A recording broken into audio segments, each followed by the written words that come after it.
Sinagot ni Executive Secretary Ralph Recto ang mga patutsada ni Batangas Congressman Leandro Lebiste. Sa talumpati ng kongresista kagabi, binunyag niyang dinasosan umano ni CWS Party List Congressman Edwin Cardiola ng ₱1 bilyong ang kampanya noon ni Batangas Governor Vilma Santos Recto at anak na si Luis Manzano na tumakbong Vice Governor.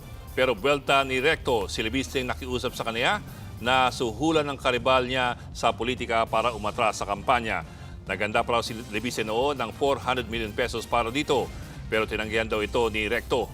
Ang sabi pa ng Executive Secretary, may mga natanggap din siyang ulat na nanguna sa malawakang vote buying si Lebiste sa Batangas.